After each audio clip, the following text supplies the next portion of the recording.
Greetings, imagination connoisseurs. Once again, it is I, your Duke of Dope Discourse, Robert Meyer Burnett, and I invite you to watch and listen to the Designing Hollywood podcast, brought to you by Martika Ibarra and the great, legendary Hollywood costume designer, Marilyn Vance. I am afforded the wonderful opportunity of co-hosting the show. If you are interested in the magic of Hollywood, the design of Hollywood, the clothes of Hollywood, watch the Designing Hollywood podcast, available wherever you get your podcasts from, or find the video version on YouTube. That's right, the Designing Hollywood podcast. Why would you ever want to miss it? Especially if you love the movies. I had a dream. Hashem told you to dance in a tango contest? A dancing teacher wants to tango with you? Critics are raving about Tango Shalom. It's clever and inventive, with right chemistry on and off the dance floor. You're a lunatic! A funny and thoughtful family film with a warm heart and a playful spirit. From the director of My Big Fat Greek Wedding. Oh, there's my Fernando. Tango Shalom. In select theaters now. Robservations with Robert Meyer Burnett.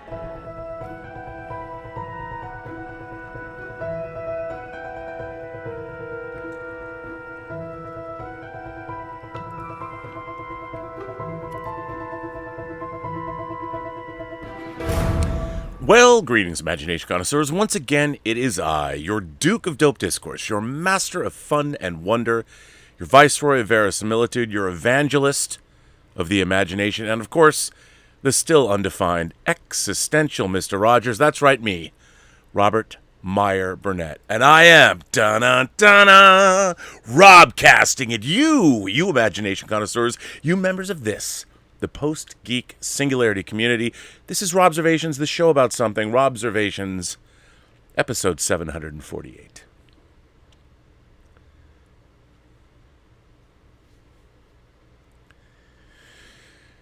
So,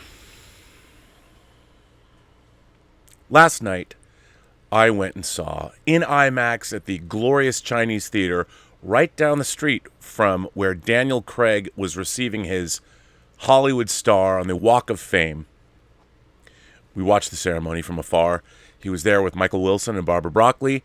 We were at the glorious, TLC Chinese theater that had been converted to IMAX in 2015, one of my favorite venues, seeing movies in Los Angeles. It is a gorgeous theater with almost 100 years of history, with a great laser projection system and a thunderous surround sound system that miraculously, I would say this, Chinese theater, you need to calibrate your settings a little bit more.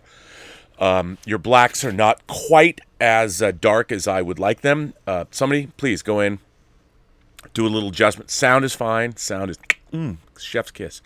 But you got to do a little bit of adjustment on your black levels. I would go in and just calibrate. I don't know who you bring in to calibrate laser projection, but have those people. Look, the IMAX headquarters is in Playa del Rey. Just have somebody come up, calibrate your system. Do it before Dune, please. Please, I beg you. Anyway, it was still a great presentation. So, the James Bond franchise means almost as much to me as the Star Trek franchise does. I basically discovered them around the same time in the early 70s when I was a young whippersnapper of 5. I imagine I started watching Star Trek in strip syndication in 72, probably around the time when I first saw my first James Bond movie on the ABC Sunday Night Movie. And I love them both. To me, both franchises were always aspirational. And I sort of grew up with the franchise. The first James Bond movie I ever saw in a theater was The Spy Who Loved Me, which was, for the franchise, I didn't know it at the time, but was a return to widescreen entertainment. Diamonds Are Forever. First of all, Dr. No, From Russia with Love, and Goldfinger were, I believe, in terms of aspect ratio, 1:6:6, almost square. Thunderball brought the franchise into the widescreen era, where it stayed. Thunderball, You Only Live Twice, On Her Majesty's Secret Service, Diamonds Are Forever, were widescreen epic presentations. Then with the introduction of Roger Moore, they scaled back and they went back to, I don't know if it was 1:6:6, it might have been 1:85, but maybe it was 1:6:6 for To Live and Die, in L.A., Live and Let Die, and Man with the Golden Gun, and then they brought it back to the widescreen aspect ratio in 1977 for Spy Who Loved Me, which came out a couple of months after Star Wars.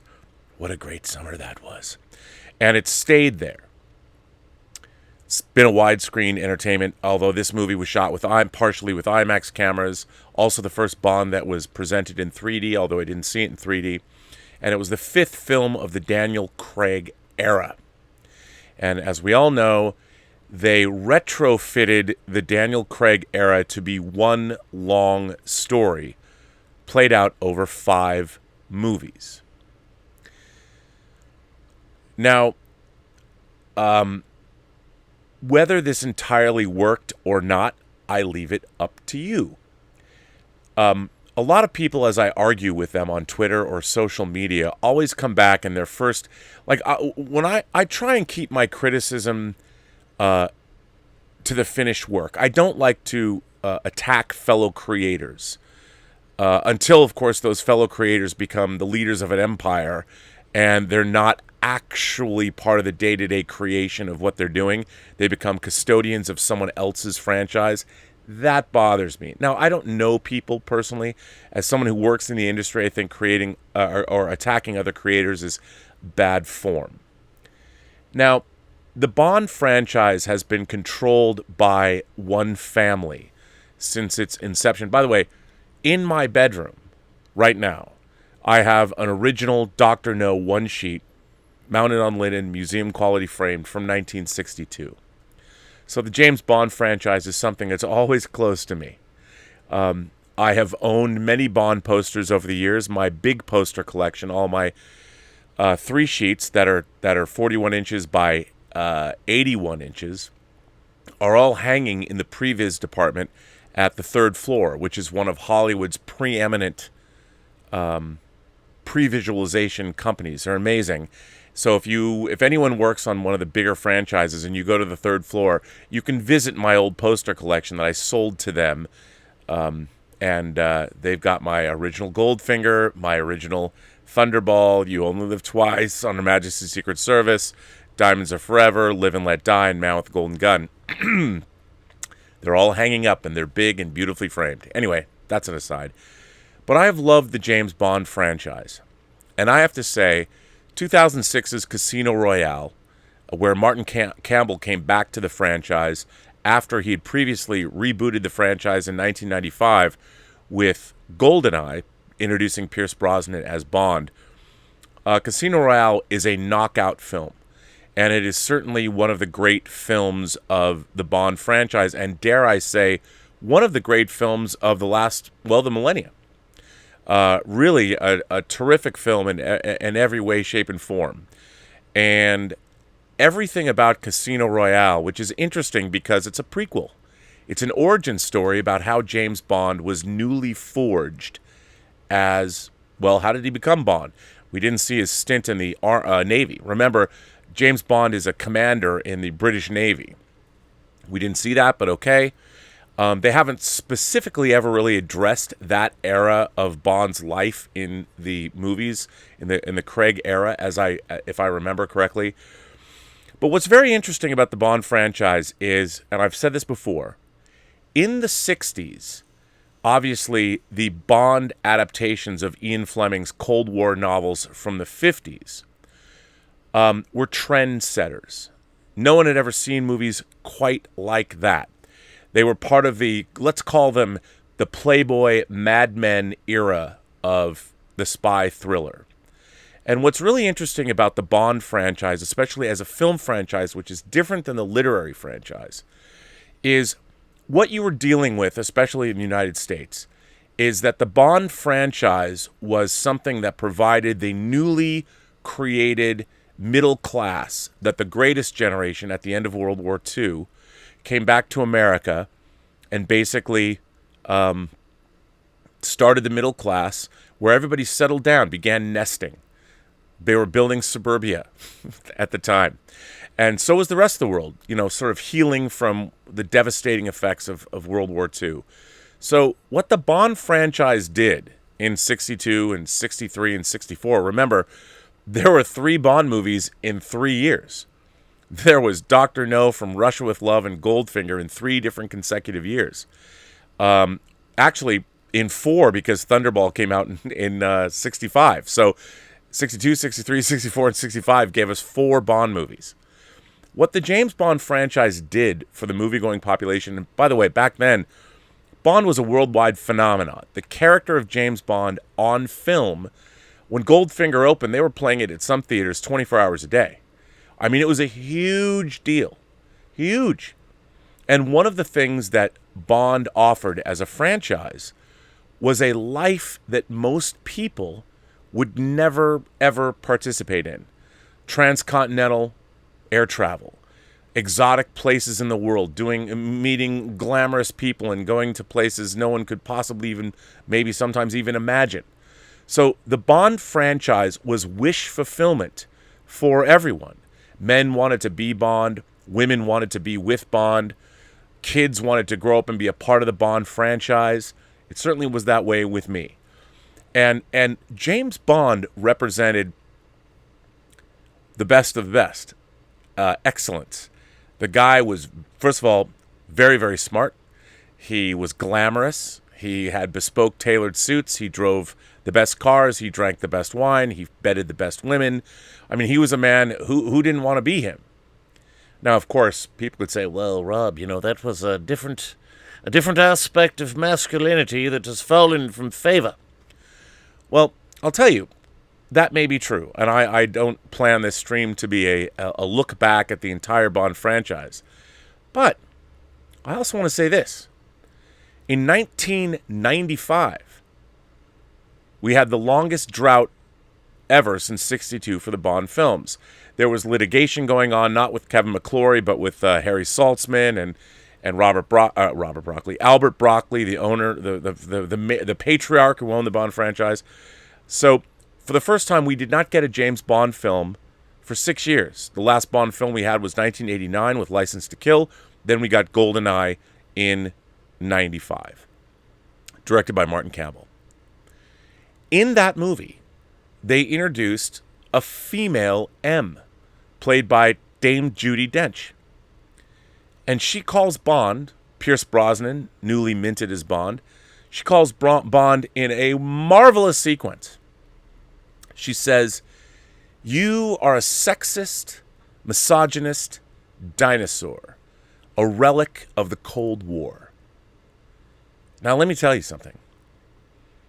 26 years ago, every single Bond fan, me included, fucking loved that shit. We loved Judi Dench's M. We loved when she called James Bond a sexist, misogynist dinosaur because she was correct. No one thought to themselves, oh, well, they're putting a woman as M. Oh, my God. Oh, terrible. No, it was fucking awesome. Because what they were doing in the Bond franchise was, without beating us over the head, Dame Judi Dench was simply M. She was Bond's superior. And she acted the part. And no one ever thought she didn't deserve to be there.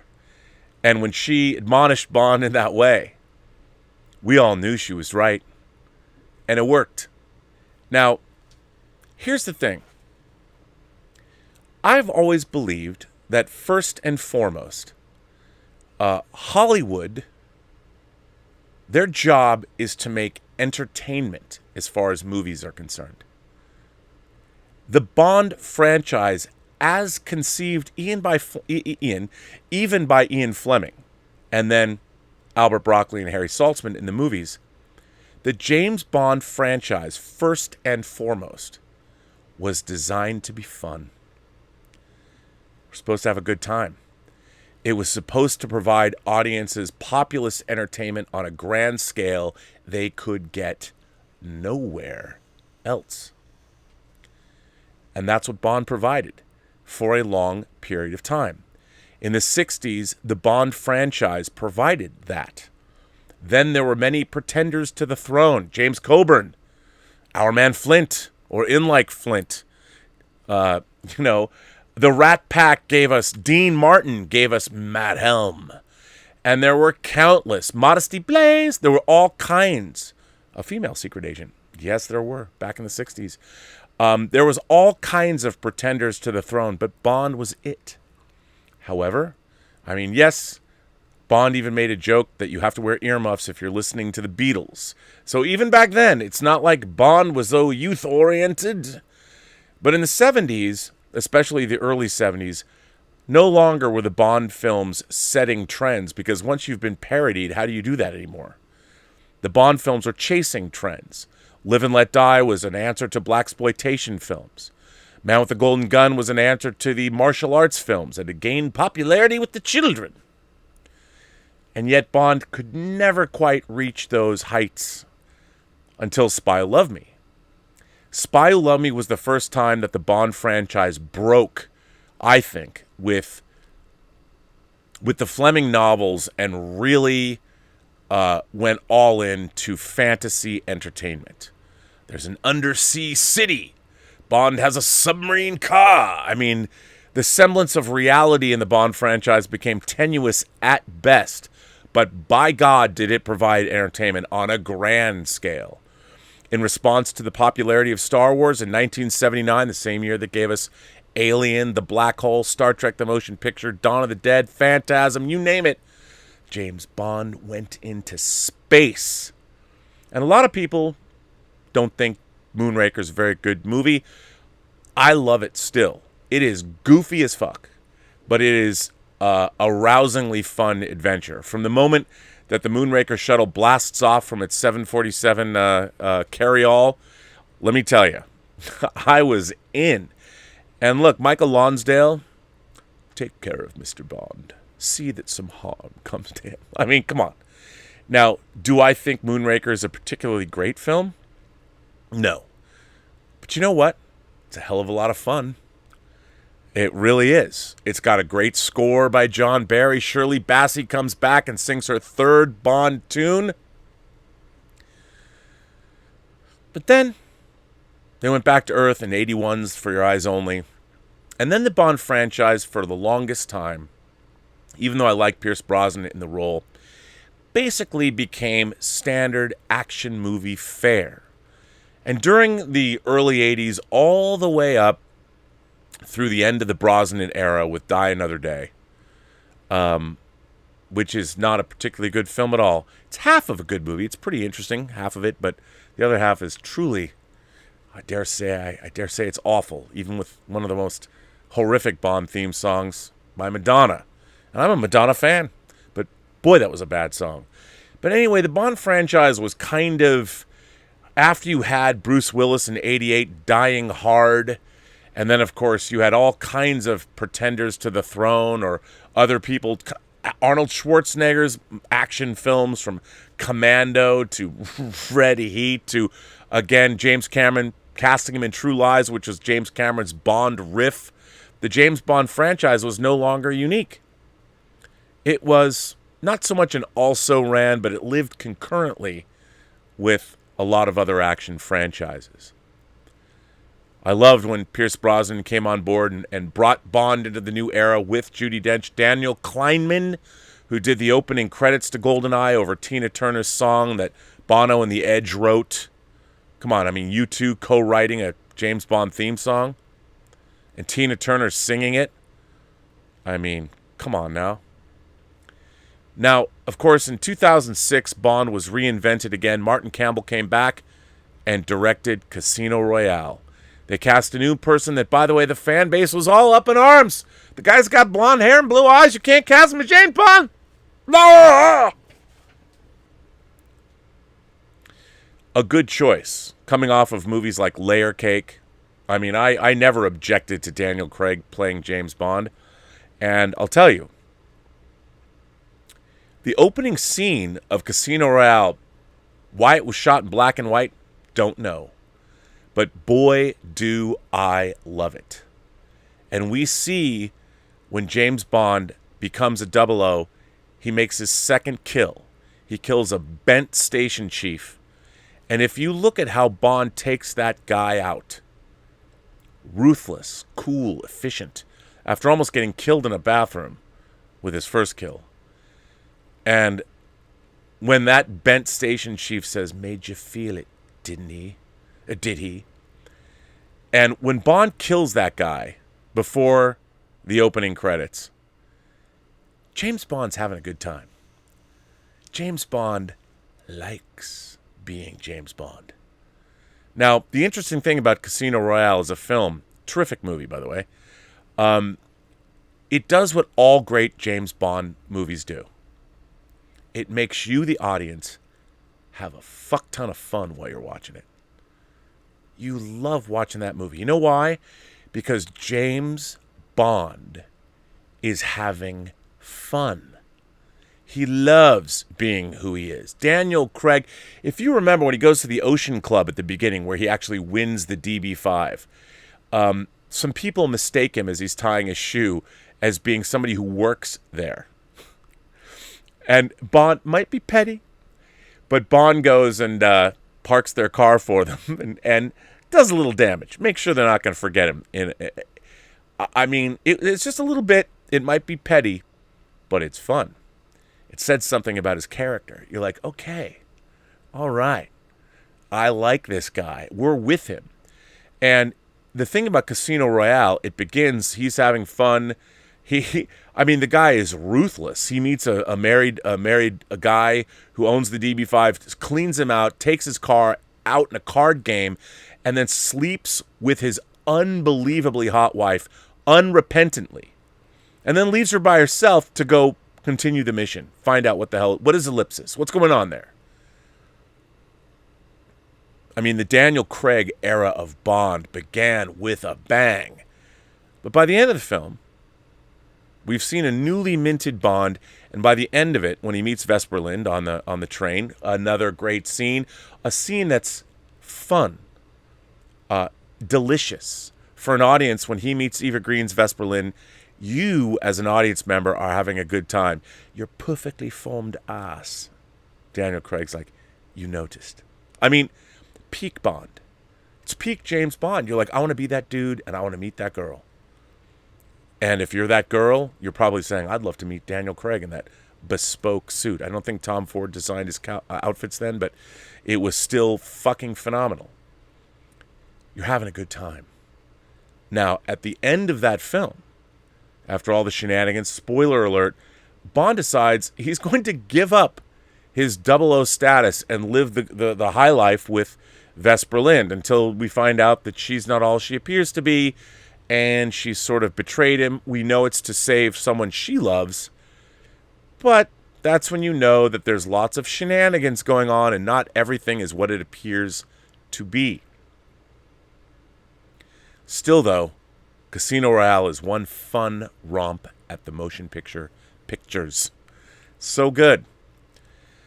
Casino Royale, I'd call myself a huge fan of that movie. Its sequel and follow-up, a lot of people forget this, but Diamonds Are Forever is also an exact follow-up, a direct follow-up to On Her Majesty's Secret Service. The opening scene of Diamonds Are Forever, Bond is hunting Blofeld, who has killed his wife Teresa at the end of On Her Majesty's Secret Service. Where is Blofeld?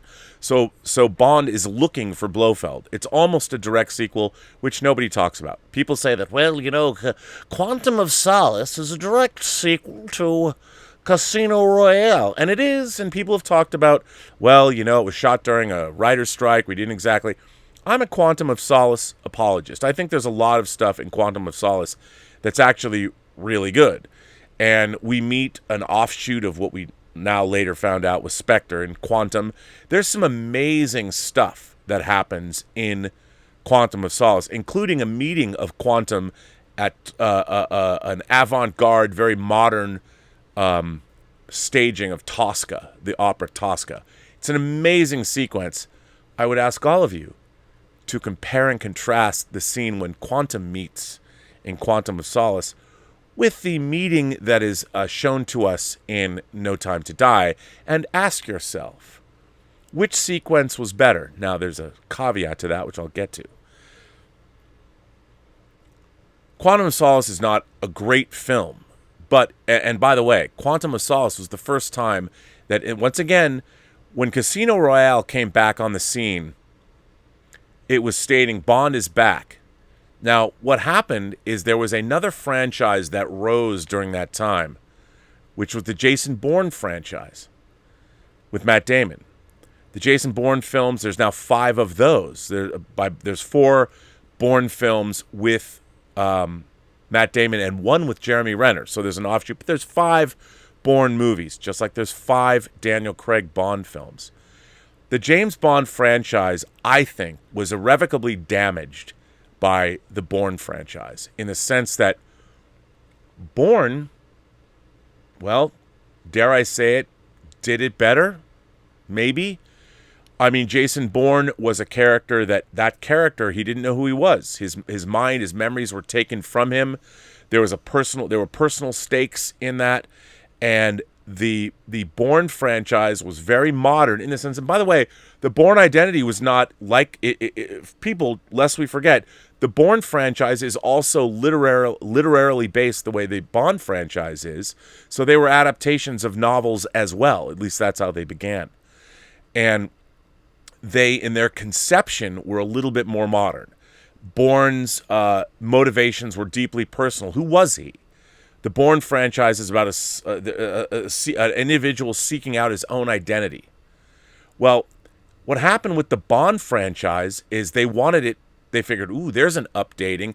Casino Royale was a perfect updating of the Bond franchise, and they went back to the first Bond novel, which was never officially adapted because they didn't have the rights to it. There was the parody version done in the late 60s with David Niven and many other people. If you haven't seen that, go back and watch that Casino Royale, or better yet, don't, but you should if you want to know about Bond. Now, the thing is, the Daniel Craig franchise, the iteration of the Bond franchise starring Daniel Craig, again, is ultimately a franchise that was trying to be something other than the Bond franchise. Casino Royale, great reboot unto itself. But then they made a strange decision that had never been, other than there was a tenuous, Diamonds Are Forever was a direct sequel to On Her Majesty's Secret Service, but the film was kind of unto itself because you had a book.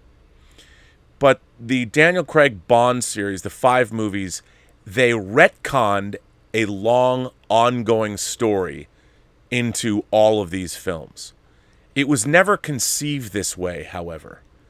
And I think the single greatest mistake that was made in the Bond franchise was try and turn Daniel Craig's stint as James Bond into one long story.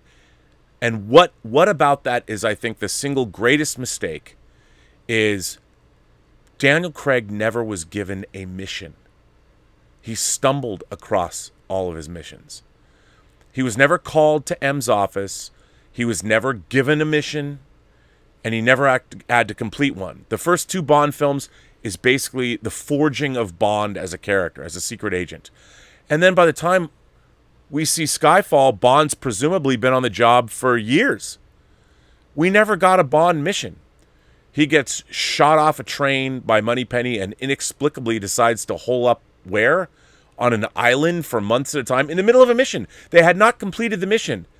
And Bond's mad at M because what? Moneypenny took the shot? And for me, where Bond went wrong was with Skyfall. Beautifully made film. But what was Skyfall? It was trying to emulate The Dark Knight. It was once again the Bond franchise going, oh my God, Christopher Nolan's Dark Knight. We got to make a movie like The Dark Knight. We're going to have like Silva's going to be our Joker. To the point where his mouth was fucked up too, just like the Joker's. Once again, the Bond franchise took a huge tumble with Skyfall. Oh, I know. $1 billion. But that movie is the Bond franchise trying to be another franchise. Not embracing what it is. Not trying to build up what Bond was. It was like, oh, Dark Knight, let's go into that territory and try and make a movie like that. Most of Skyfall is absurd. It makes no sense. But I won't get into that. Before I continue on, before I get to my actual review of No Time to Die, I would like to read an article, and I want to give a hat tip out to my friend producer Adrian Iscaria for first sending this to me today. This was an article that was published today on Slash Film, and I figured I'd read it because I thought it was very pertinent. The biggest problem with the Daniel Craig James Bond era. This is by Chris Evangelista. It was published today at 2:26 in the afternoon, Eastern Daylight Time.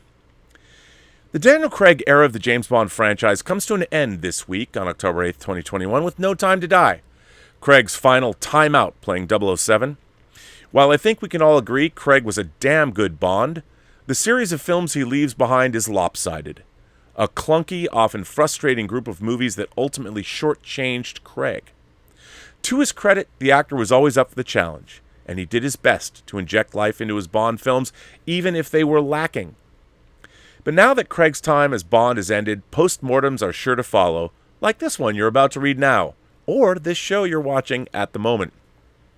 Having seen No Time to Die, I can now offer up what I think is the biggest flaw in the entire Daniel Craig James Bond era. Don't worry, I'm not going to give away spoilers for the final film because I'm not a monster, nor am I. But I also walked out of No Time to Die disappointed. To call me disappointed would be a woeful understatement. That's me personally. I didn't review the film, but I recommend our review from Phil Noble Jr. Many of Phil's thoughts match up with my own, although I think I'm more negative on the movie than he is.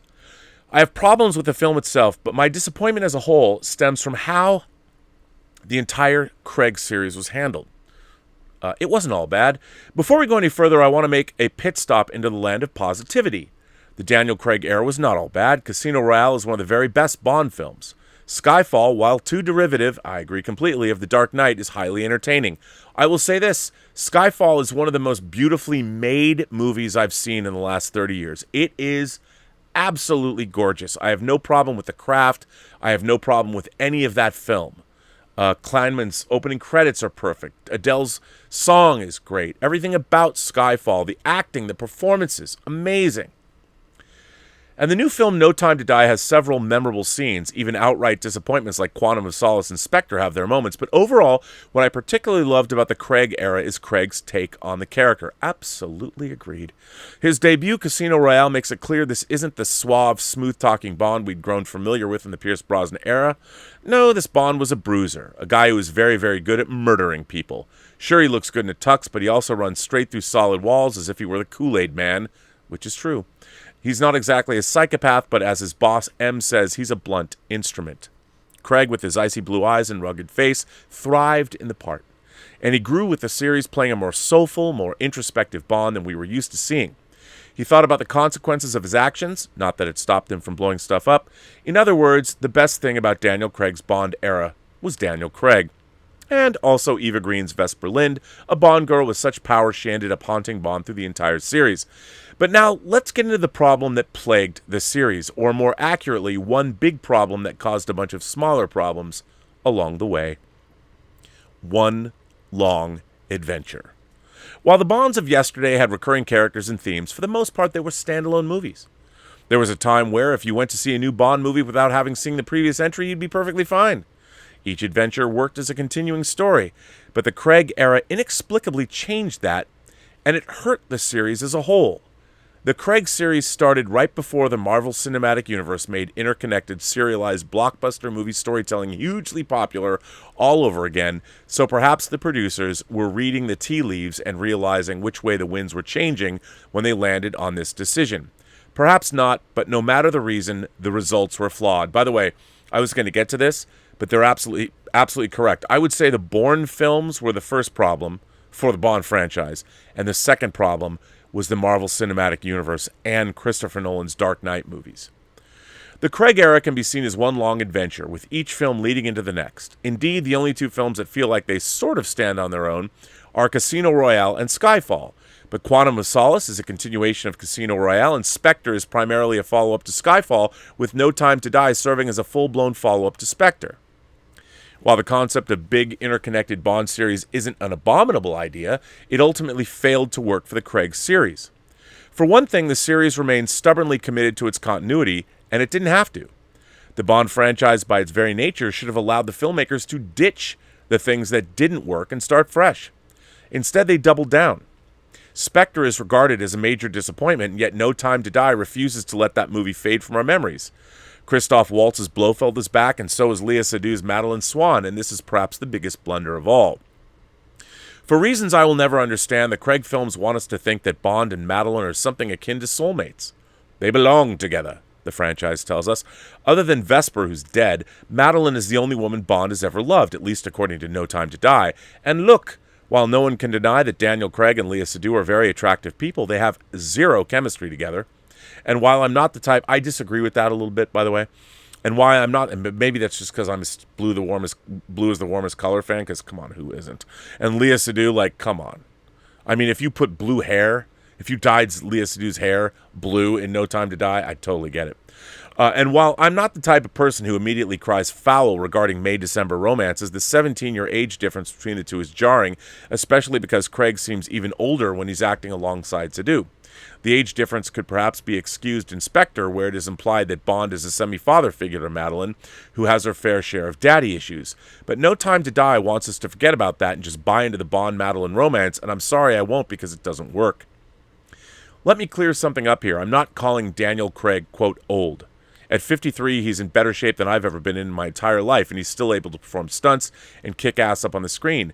But the problem with making Craig's Bond films all interconnected seriously affected Bond as a character, because a recurring theme in these films is that Bond is over the hill.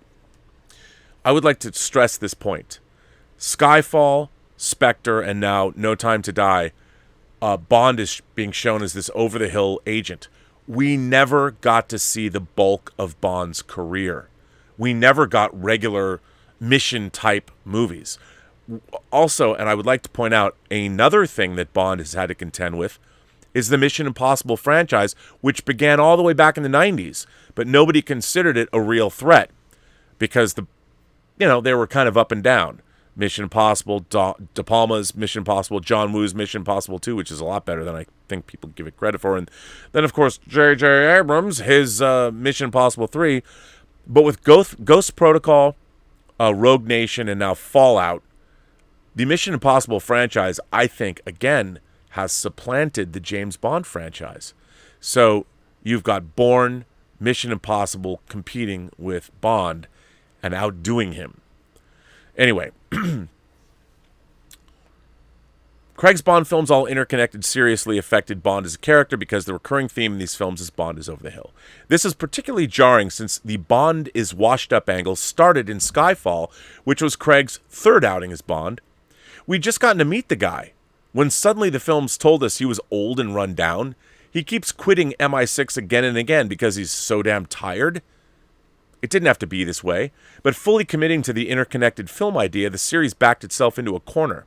By shackling itself to a clear timeline that kept moving forward, Bond's aging had to be acknowledged in ways previous Bonds never had to contend with.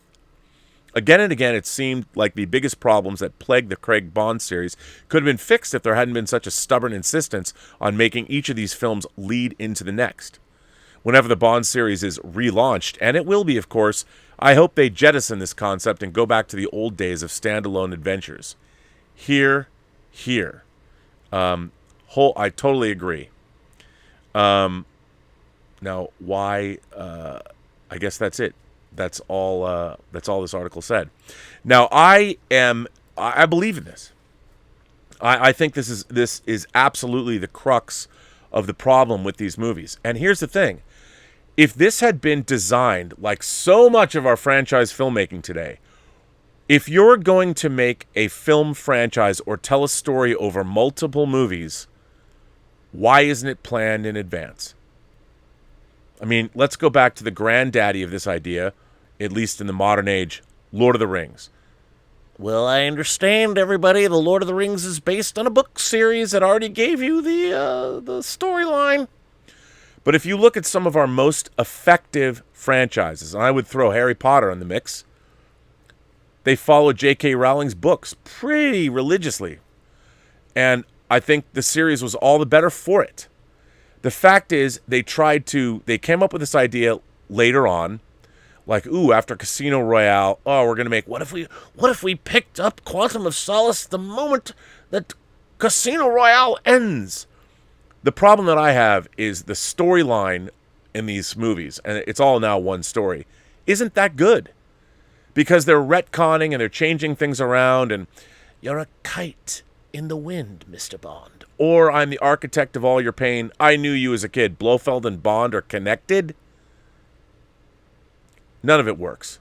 It doesn't work because it's all retcon. They did that after the fact, so a lot of their story beats make no sense. The other thing that I think is the big, and everybody, like, people argue with me. Here's what I find really interesting about when I'm talking about these things. When I'm criticizing something, I do try and keep my criticism, to the most part, with the story at hand. And I'm happy to provide many examples. You can agree with me or disagree with me, but many examples taken from the text that I disagree with. But whenever I try and argue these points on Twitter, everyone comes back and says, well, Rob, you're old. Or I get the Simpsons meme, old man screams at clouds. It's not that you can't change things. And I do believe that our franchise properties should grow and change as culture changes. That's life. That's what things are. But at the end of the day, the franchise or whatever paradigm you're working in needs to also honor the paradigm, ultimately. And what I find so strange about all the custodians of modern franchises is they want to change the very paradigm that they're working in the mistaken belief that, well, our society, we have no use for this old paradigm, we must change it. I offer examples from, say, Star Trek. In the beginning of Star Trek Beyond, Captain Kirk is lamenting the fact that, why are we explorers? Why are we out here? There's no reason. We're never going to make a difference. When you have Captain Kirk talking that way, you've lost me. Because the very notion of Star Trek is to boldly go where no man or, later on, no one has gone before. That is the fundamental principle of what Star Trek is, to boldly go where no one has gone before. And they changed it in The Next Generation, 20 years after the original series. It was no longer where no man, it was where no one. And no one, everyone's part of that, no matter how you identify, where no one has gone before. That is the fundamental underpinning of Star Trek. So when you have the lead character, arguably Star Trek is Kirk, Spock, and McCoy. Say all you want, whatever Star Trek you saw, but the fundamental, the foundational underpinnings of what Star Trek is Kirk, Spock, and McCoy, as portrayed in the original series. That is Star Trek. Might not be your favorite, but that's what Star Trek is. And when you have one of your characters, arguably your main character, the character of Kirk, in a modern Star Trek show going, I'm bored of exploration, you lose me. You don't have to do that to your character. What you are doing is you are undermining that character in a very easy, simple way because you need to provide yourself with some kind of drama. But what you're doing is you're chipping away at the foundational principles of the very franchise you're working in. Now, that's not saying you can't change the franchise. But when you do that, when you have your main character of Kirk say, I'm bored of exploration, that's no longer Star Trek. It isn't. To boldly go where no one has gone before. If you are going to change that underlying principle of what your franchise is, get the fuck out. You're the wrong person to work in the franchise. And anybody who controls a franchise, the overseers, your corporate minders now, because all of our franchises are owned by corporations, those corporations should look at people who do things like that and get rid of them. They are fundamentally ruining your beautiful golden goose that has laid eggs for 55 years. If you're having people that are working with you that are going to do that, and people are going to say, well, we have to change these franchises. Sure, change them all you want, but don't undermine the very principles of what made your franchise a franchise in the first place. And all of our franchises, Bond, Doctor Who, Star Wars, Star Trek. They all have modern creators that are doing that. Now, I'm not saying you can't change things and update them to the modern era. You can. Absolutely. But don't change your fundamental principles. Now, some people would say, well, Rob, maybe those fundamental principles should change. It's not for you to say. Because the franchise defines itself. And I think that, how do you know this? Well, ultimately the box office will decide for you. I mean, maybe No Time to Die will be one of the highest grossing Bond films of all time. In which case, maybe the audience knows more than I do. But I would say this. Look at Star Wars. Look at the final 3 movies in the Skywalker saga. You went from $2 billion to $1.3 billion to $1 billion. Now you could explain, well, you know, Rob, people wanted Star Wars, so it made $2 billion. Didn't sustain that. You know what did go up? The Avengers movies. Why did the Avengers movies increase in box office? Because they know what they are. And the people controlling those franchises are giving audiences exactly what they want and expect. That's why they work. Because the people behind those franchises know what they're doing. Or the Marvel movies know what they're doing. We can quibble about it, but I think they do know what they're doing. But anyway, that's another story entirely. Now, I think leaning into this idea, the Bond franchise over the Craig era has taken away what Casino Royale so beautifully did for us. The James Bond franchise, first and foremost, must be fun to watch. It should leave you smiling. At the end of a Bond movie, there's a final scene. Usually Bond was in a boat, or he was in a spaceship, or he was somewhere in a nice hotel room with the lady love or the woman that he'd met. A lot of time they were as capable as he was, whether it was Anya Masava or Dr. Holly Goodhead in Moonraker. My God, what's Bond doing? Oh, I think he's keeping up the British ends. It left you on a quip, on a humorous moment. You walked out of a Bond movie with a big smile on your face, wanting to see it again. The Daniel Craig era, in trying to humanize Bond, because all these other spy franchises over, whether it's Luc Besson's The Professional or Leon or whatever you want, I like the Leon version, or is La Femme Nikita, or whether it's Hannah or Lucy or Bourne or Atomic Blonde or whatever else, there were other franchises that did things, well, almost as good, maybe if not better than the Bond franchise. The last 3 Daniel Craig Bond movies, the biggest sin that they've made is James Bond doesn't like being James Bond. He doesn't like it. And if he doesn't like being James Bond, how are we as an audience expected to love those movies? Now we go. I mean, Skyfall made more money than any other James Bond movie. Why? Because it was like The Dark Knight. We were already primed to love it. And also, it's a beautifully made movie. And it has an indelible performance. Javier Bardem Silva is great. But I think that movie has a lot of distasteful elements, first and foremost of which Bond fails repeatedly. From the opening scene to the very end, Bond fails. And you know what that's made us like? We all fail in our own lives. So, Bond's more relatable. I totally get it. Bond's sad, he's not lucky in love, and he fails all the time. Just like I do. James Bond is just like me. I fucking hate that.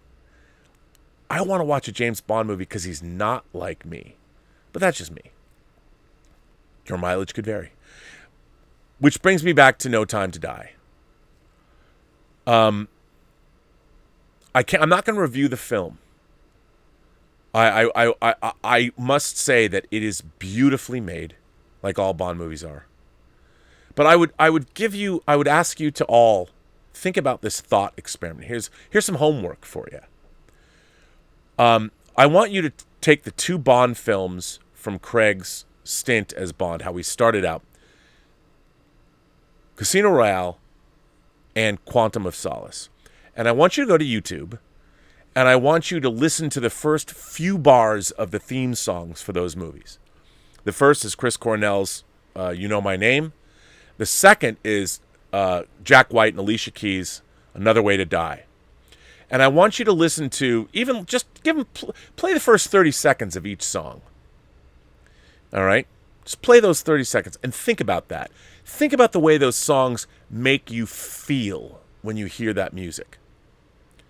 Now, after you've done that, I want you to go listen to the theme songs, The Writings on the Wall from Spectre, and No Time to Die from Billie Eilish, and listen to the first 30 seconds of those songs. Now, I would say The Writings on the Wall begins with this big na na na na na, big symphonic opening, which is fine, until Sam Smith starts singing. Now, listen to Sam Smith's song, which also won an Academy Award, so what do I know? And listen to Billie Eilish's song. And compare and contrast those to You Know My Name and Another Way to Die. And I ask you, when you listen to those songs, which songs promise? What do they promise you? How do they make you feel?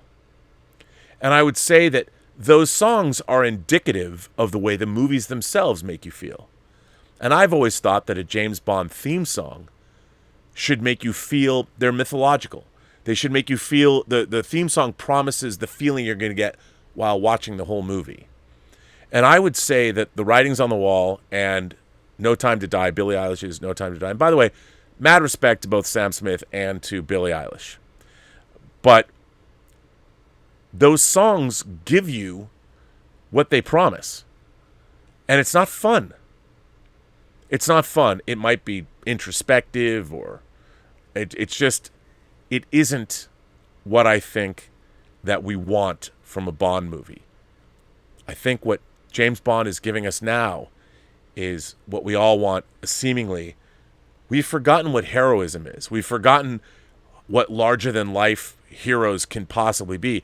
They've been supplanted by the likes of Captain America, Iron Man, and Thor. But everything else, unless you're a superhero, nope, we've got to make them. And Hollywood has done this. We have, you go to a development meeting. I read your script. How can we make this character more relatable? I just don't understand the heroic impulse. Like, why would he want to be a hero? I mean, what about his inner life? What does his parents think? And this, that, and the other thing. And there's a lot about that. Even Thor, the first Thor, is a movie about familial issues. Bond never had family issues until recently, because nobody cared, because he was James Bond 007. Anyway, No Time to Die was a very disappointing movie to me. And it was very disappointing because the film was all about James Bond's inner life, which is fine, and some of it I thought really worked. It's a beautifully made film, beautifully directed, but ultimately for me, it was a crushing disappointment. And it was a crushing disappointment because I didn't have very much fun watching it. And a lot of it didn't make a whole hell of a lot of sense. And I'm not going to get into it later. We're going to bring back whining about movies. And our first review, Elizabeth Gwendolyn Bell, the ace, the arbiter of cinematic excellence, and the enchantress of entertainment, and I are going to give you our long review of No Time to Die. But my quick review is I really didn't like it. I found it to be a crushing disappointment. And while I enjoyed watching it, because how can you not? Even, look, and by the way, I don't love every James Bond movie. I gave View to a Kill a terrible review in my high school newspaper. And I haven't been as disappointed by a Bond film as I was when I saw View to a Kill in 1985. For various reasons. Now, before I end and go to what you guys are thinking about, I want to read a few other articles about franchises that I think are worth sharing. Now, this comes from Hollywood Insider, and this is an article that's published on April 11th. Crafting a movie franchise, an examination of ingredients that make a series successful. It's no secret that Hollywood loves sequels. It's simple math. More than one film offers more profits. Over time, a part 2 is no longer what studios were striving for. They wanted more. The prospect of a franchise has always been attractive, but this has never been a secret. However, there have been an even greater pursuit as of late to create franchises. The primary motivation for this, the Marvel Cinematic Universe, Kevin Feige and the team at Marvel Studios changed the game with their unprecedented 23-movie run, now 25, of profitability and culture sensation after launching Jon Favreau's Iron Man in 2008. Not unlike any other industry, the success seen by Marvel bred attempts at imitation. The MCU did not invent the franchise, though. Some may say they perfected it. Before the success of the MCU, some of the first franchises began with horror films. Halloween, Friday the 13th, and A Nightmare on Elm Street all launched franchises of their own, but unfortunately all three dipped below the standards of the original film. Though critically, many of the horror franchise sequels did not live up to the expectations of the original, financially they stayed somewhat viable, which potentially led to the lack of innovation in the filmmaking. The iconic spy thriller series, the James Bond franchise, has also been putting out films for 40-plus years, at the point that the MCU gained its footing.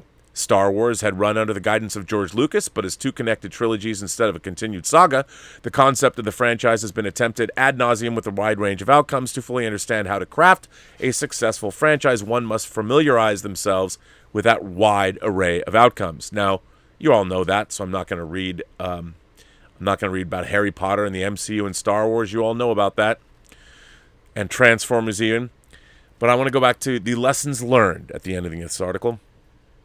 There have been many successful franchises, but the reasoning as to why one is successful and why another isn't varies. The definition as to what success means to a franchise is also case by case. Whether a franchise looks to succeed financially, critically, or with its diehard fans, there are lessons to be learned from the past to positions one franchise for their preferred kind of success. The most crucial element of the success of a franchise is to have a vision of where it will go. Every franchise that has succeeded had a plan. It had someone who was overseeing where the story would go, whether it be a producer in Kevin Feige, your source materials writer in J.K. Rowling, or the creator of your original film in George Lucas. A franchise needs someone at the helm of the story. Once you've established that, you must diversify your directing slate. The films need to feel fresh while also having audiences and fans feeling at home. Having someone at the head of a story oversight aids the director's selection process, as that individual can recommend or select directors that fit the overall vision of the franchise. Crafting a franchise is not unlike crafting a film, just on a larger scale. The filmmakers need to know the beginning, the middle, and the end before they make the movie. There are always exceptions to the rule, but the best way to mitigate risk and position a franchise for success is by having a vision of the story you want to tell and how to tell it. The Daniel Craig era did not have that. They made that up as they went along, and I think that was probably the biggest problem with the franchise. Now, I couldn't do a story like this without talking about Star Trek.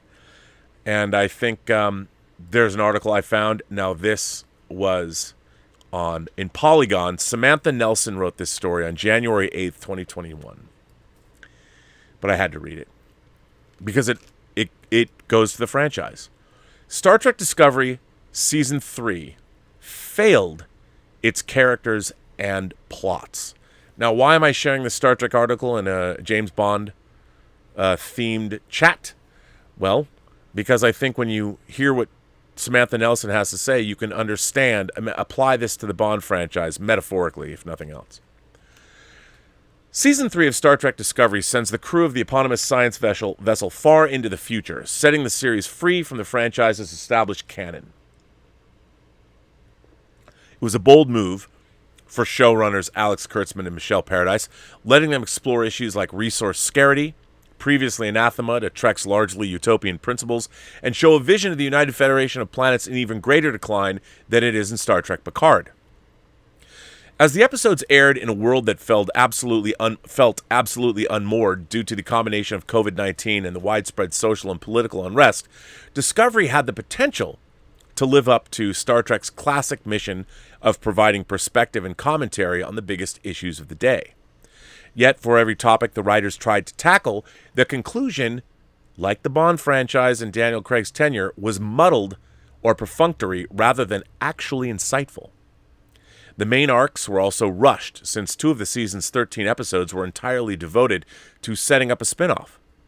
The result was an extremely weak season that didn't deliver satisfying arcs for most of the show's characters. The writers introduced complex plots, then wrapped them up with feel-good simplicity. Here's what Season 3 of Discovery tried to explore and how it failed. Resource scarcity. Season 3's primary conflict is the burn, a mysterious event that affected dilithium, the element responsible for faster-than-light travel and much of Trek's other wondrous technology, and left the quadrant diminished and fragmented. Dilithium was in short supply in the period immediately before and especially after the burn, leaving the Federation and various other factions only able to apply force based on their dwindling reserves. Star Trek has always existed in a post-scarcity future, so this twist enabled a huge rethinking of how various species and planets would evolve and change to deal with the challenge. The fact that the Federation was so hard hit provided a particularly grim metaphor for the current decline of the United States as a world power. The near-future realism of The Expanse has made a far better venue for stories about humanity's endless struggle over resources, and the people who are inevitably exploited and neglected as a result. But there was certainly potential in approaching the topic from a Star Trek lens. One plot provided a critique of colonialism, with the Emerald Chain Mercantile Syndicate providing a powerful argument in favor of the Prime Directive, Starfleet's ban on significantly interfering with alien civilizations. The Emerald Chain shows up to offer wondrous solutions to problems like environmental crises, which are contingent on their ability to exploit the resources of planets they help. Hello, China and Africa. The idea shows Star Trek fans how lucky Earth was to make contact with the kindly Vulcans before encountering other alien species, and it fits well with the questions raised in 2020 about the degree to which Earth could actually unify if alien life arrived here. But while Season 2 of The Mandalorian provides a powerful analysis of the way major powers trample over indigenous peoples, Star Trek Discovery's writers resolved their exploration of the topic with a solution that has all the nuance of a Captain Planet episode, with some empaths using their connection to nature to solve the problem the Emerald Chain was ostensibly helping them with. Discovery appearing in the future shakes up future politics, with the ship and its spore drive engineer Paul Stamets becoming the ultimate commodity, by providing a non-dilithium-based method for faster-than-light travel. The show is at its best when the crew provides a light in a dark world, such as when protagonist and occasional First Officer Michael Burnham inspires a man who's maintaining a vigil for remnants of Starfleet despite never officially being inducted as a member. But its utopianism reaches ludicrous levels through Admiral Charles Vance, whose ignorance of realpolitik and demanding a ludicrous number of concessions from a powerful ally, including that she stand trial for war crimes, makes it baffling he's achieved such a high rank. His intransience pays off anyway in ways that feel like an entirely unearned plot fiat, like much of modern Bond. At the end of Season 2, Discovery's crew Freudian slip. Discovery's crew heroically agree to travel into the distant future in a desperate bid to save all life in the galaxy, and the early part of the Season 3 sees them struggling to come to terms with the consequences. Kelpian crew member Saru finally finds the courage to embrace his role as captain, but he also ends up in the uniquely difficult position of having to get a crew of perpetual overachievers to acknowledge they've been pushed to the breaking point. This plotline left plenty of room for commentary on mental health issues and high-stress jobs, coupled with some ripe personal plots about adjusting to change.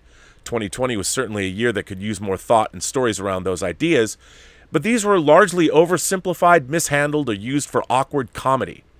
Lieutenant Kayla Detmer has been at the helm since Discovery's first episode, but has received pretty much no character development, so the arc exploring her instability following the jump to the future could have remedied that oversight. Instead, it's considered resolved as soon as she's willing to ask for help.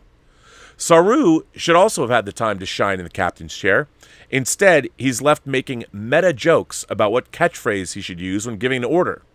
When Michael is stripped of her role as first officer due to insubordination, he promotes Ensign Sylvia Tilly into her position in a decision that clearly had more to do with the writers not knowing what to do with Tilly than any in-world logic. Michael may be the only character arc who has a satisfying conclusion this season, but again, it comes at Saru's expense. It seems like Doug Jones has been written off the show at the end of the season, which is probably for the best because the actor deserves better. Paramount grabbed a lot of attention in 2020 with the announcement that Season 3 of Discovery would feature the series' first major trans and non-binary characters, Gray and Adira. Their introduction should have been a powerful embrace of representation in a once trailblazing franchise that was lagging behind the progress made by other shows, but the idea fell apart because the writers couldn't decide what approach to take to the characters. The ideal way to introduce them might have been to not even comment on their genders. That did happen with Gray, who is just presented as Adira's boyfriend, but rather than clearly stating their pronouns upon arrival on Discovery, Adira is called by female pronouns through most of the season before raising the issue with Stamets. He's apparently the first person Adira has told about their gender identity, aside from Gray, which makes their identity seem like an inherently shameful secret. If they weren't serving the same role of portraying a more inclusive world as the original Star Trek's multicultural cast did, Gray and Adira could have been used as metaphors for discovering and embracing gender identity. That seemed to be the direction the writers were going in early, with the implementation of Gray's Trill symbiote feeling like a stand-in for gender confirmation surgery. After the procedure, Gray assures Adira, "I'm still me, I'm just more me." And Adira changing pronouns could have been part of them coming to terms with the way being a Trill host changes their perceptions about themselves. Given that the character is only 16, that plot could easily be a stand-in for the way some teenagers struggle to come to grips with their gender. But the biggest problem is that both characters are just used as accessories for the relationship between Stamets and his boyfriend, ship physician Hugh Culber, which hit a rough patch after Hugh returned from the dead in Season 2. The writers sought to rectify these issues with the classic romance cliche of having the two effectively have a kid in the form of Adira, though neither really asked Adira to consent to that role. A plot reveal in the finale surrounding Gray does hint at a more meaningful arc for the characters to come, but this season they were just another example of the writers setting bold goals and under-delivering. So I completely agree with that, and it all comes down to writing. The problem with these Daniel Craig Bond films is that all of these things, all of these concepts that they want to deal with, they've been underserved. We have not been given a real exploration into how does a personal life get balanced with Bond's duty to Queen and country. Bond starts out, we see a newly minted agent in that and Quantum of Solace, which is actually out for revenge, and then we see the end of his career, and for 3 movies we get a James Bond that is torn between love and his damaged psyche and how he feels bad, and it failed to deliver the one thing, as I said earlier, that Bond should deliver, which is, let's have a good time at the movies. Bond is inherently an escapist character. And like all of our franchises, it seems that the custodians of all of them, Bond included, have forgotten that these franchises were born out of and exist because the escapism they provide to audiences. And this idea about embracing the real world and making characters relatable to everybody is wrong-headed. These characters, we can certainly relate to them because we want them to be representations of what we hope and dream to be, not what we actually are. And that's where I think our modern franchises are failing. Anyway, let's see what you all have to say. That was fun. Thanks for coming along with me on this journey. I appreciate it.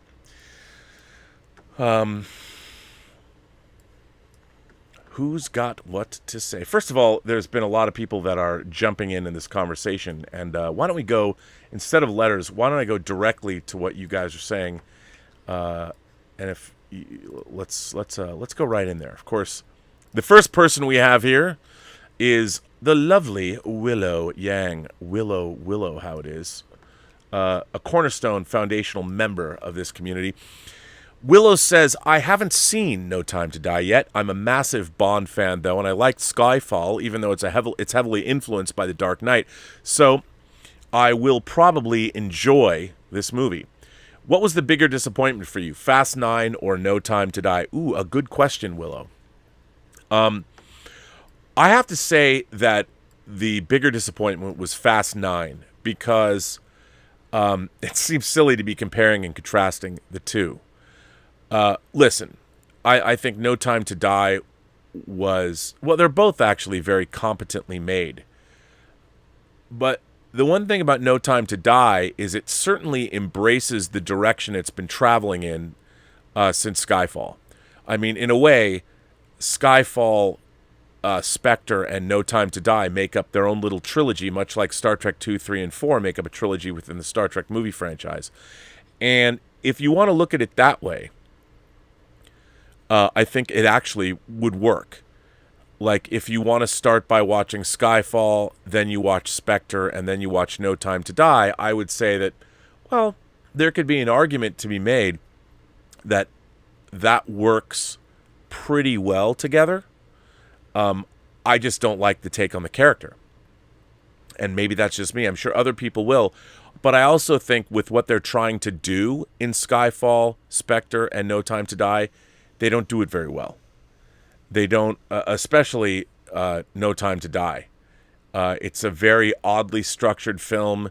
It's all over the place. It seems like you're watching many different ideas crammed into one script. I would ask you, what exactly is the villain doing at his lair?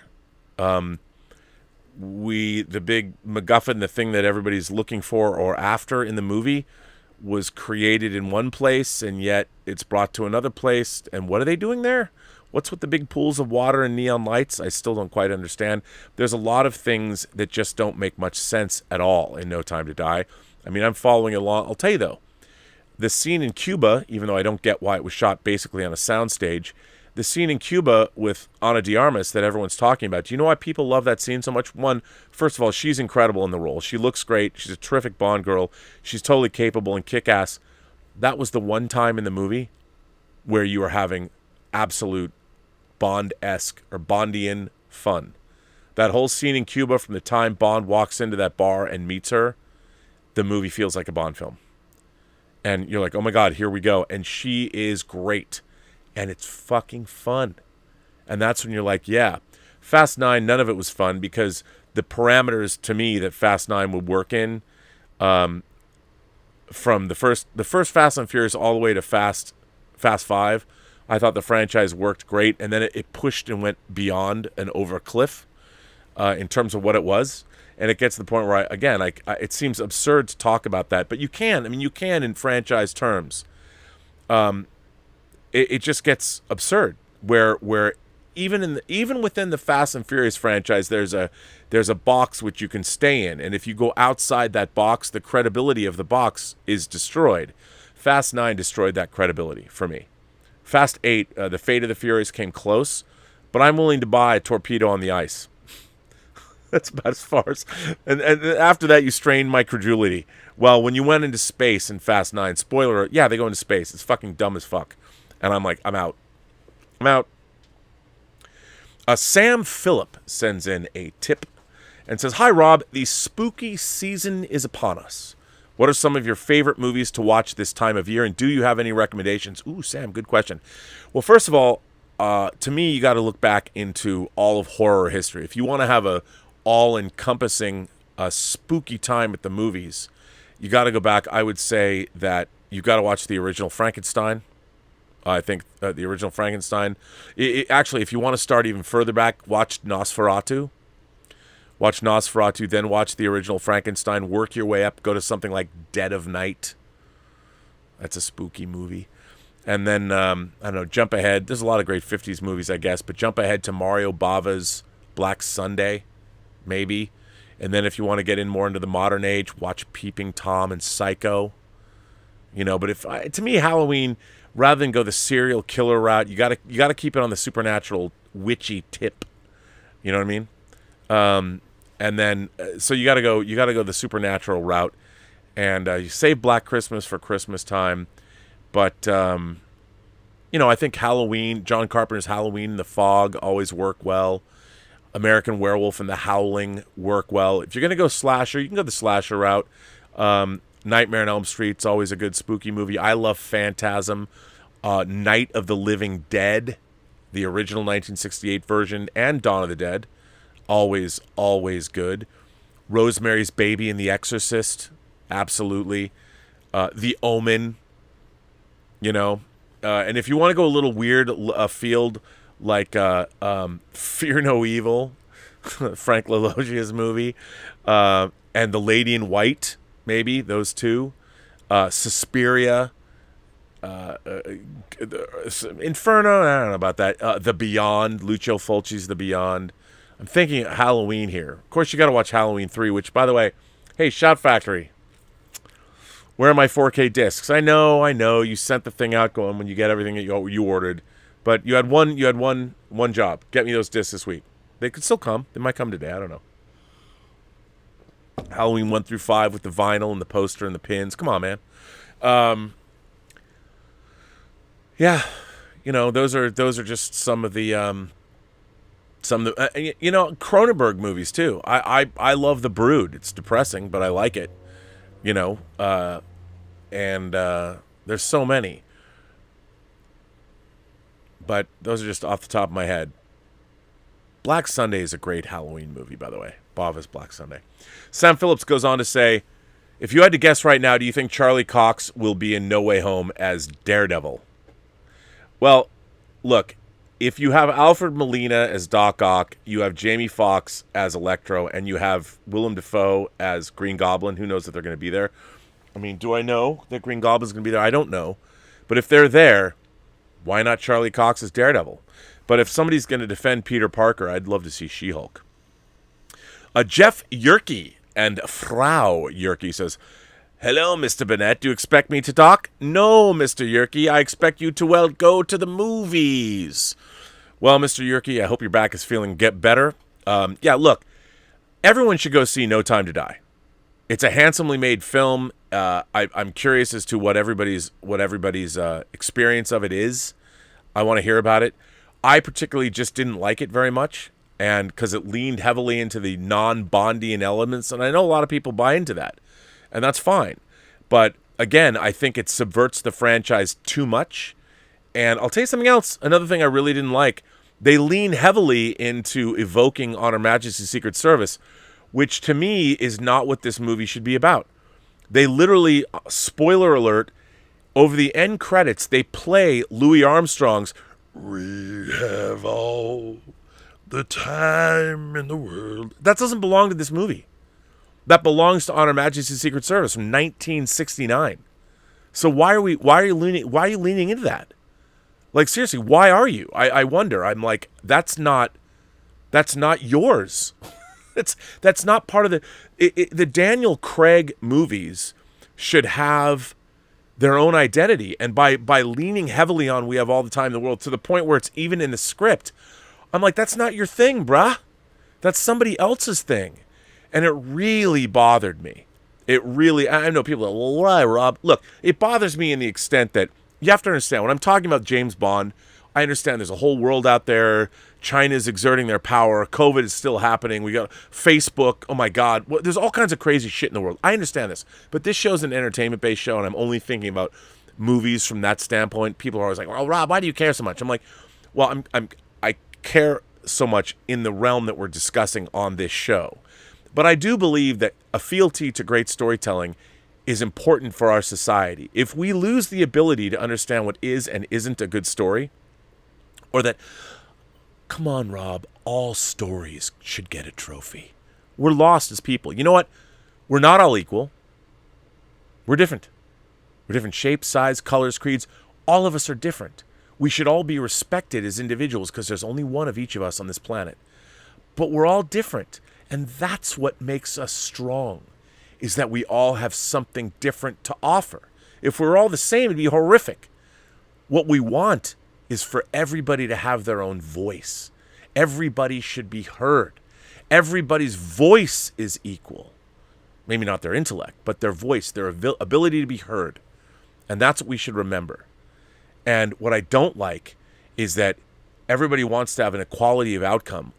Not every story is worthy of being told again and again and again. That's the whole point. You listen to your story. It doesn't mean your story's great, but it should be heard. And I believe that. And I think that's true of of all of our great franchises. Some are better than others. They're not all the same.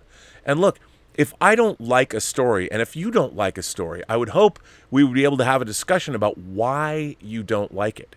And I would listen to you respectfully. I wouldn't say, well, fuck you. You don't know what you're talking about. You're just an old man shouting at the clouds. No, I'm not. I may be old, but I'm not shouting at the clouds. By the way, I've spent a longer time in my life watching and contemplating James Bond movies than you have.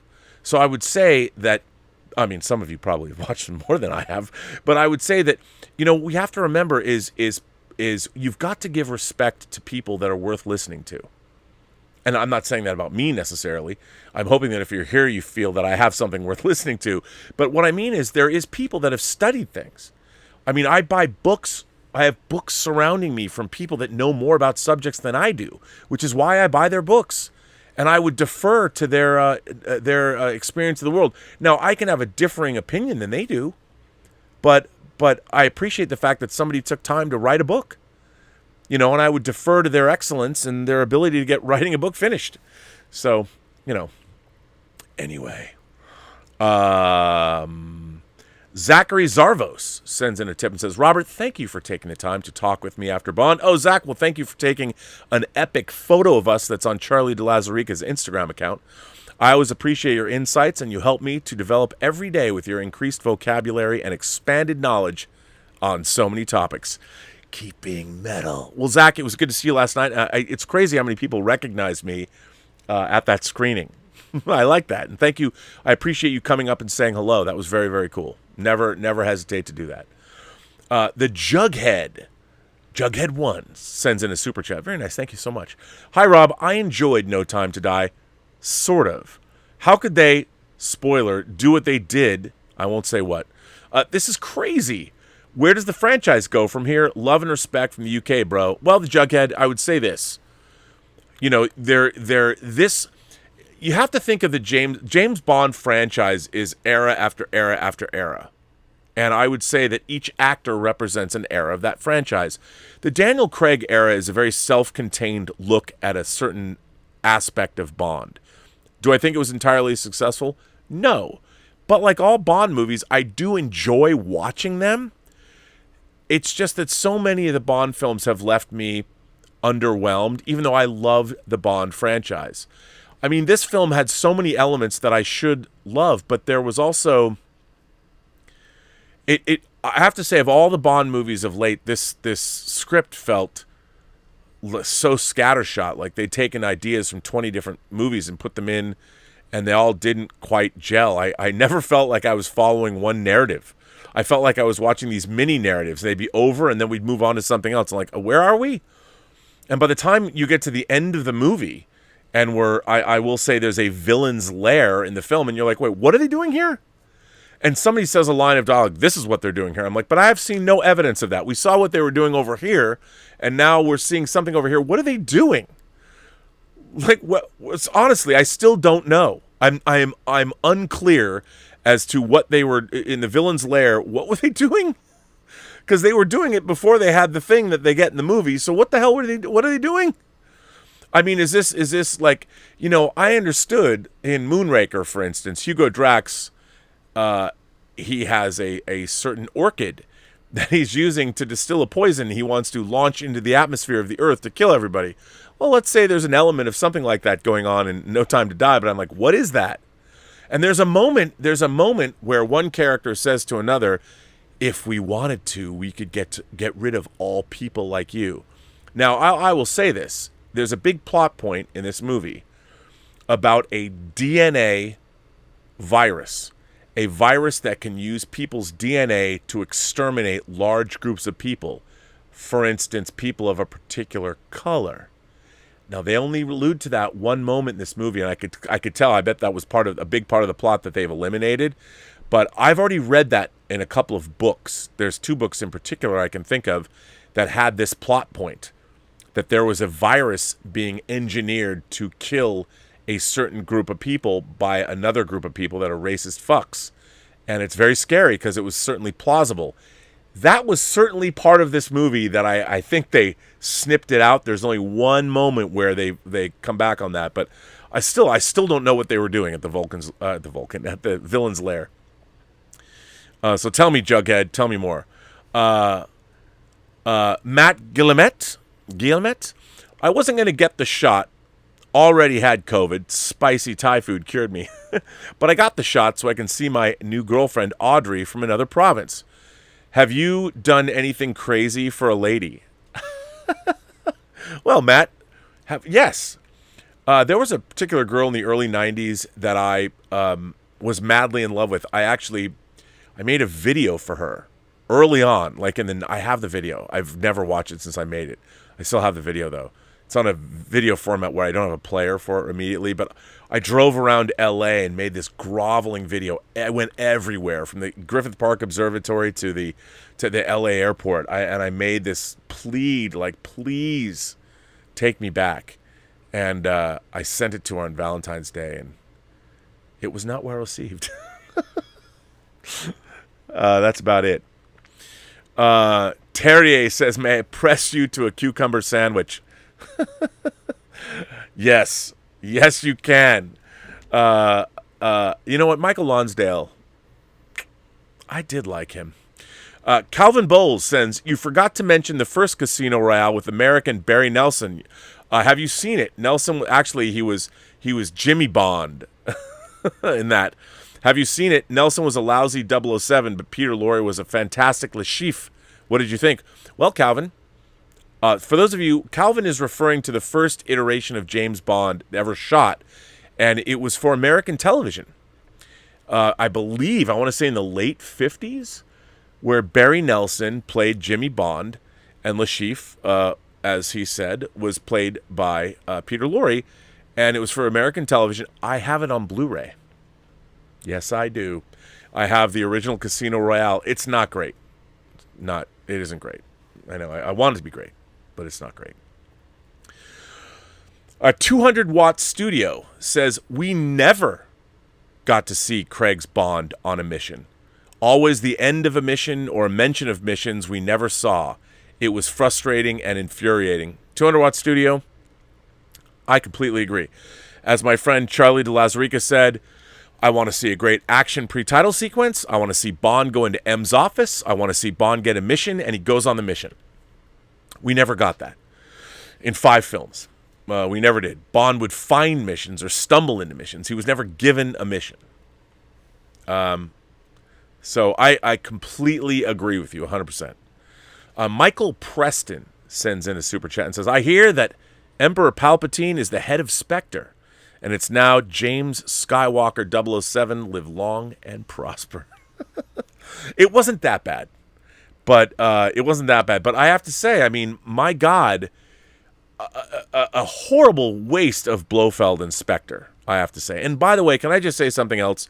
Since when, if somebody leaves a Spectre business card at the site of a bombing, does suddenly James Bond believe he was betrayed by the woman he loves? Like, he loves a woman he knows is a daughter of... She is a daughter of Spectre. Like, come on, James. What, are you that gullible? Well, we tried to kill you. We're leaving a business card. Don't believe... Like, you believe the love of your life or whatever is betraying you? Bruh, come on, man. I mean, that's another thing. James Bond is kind of dumb in Spectre, and actually in Skyfall, Spectre, and No Time to Die. Bond is not the smartest man in the room. I don't like that.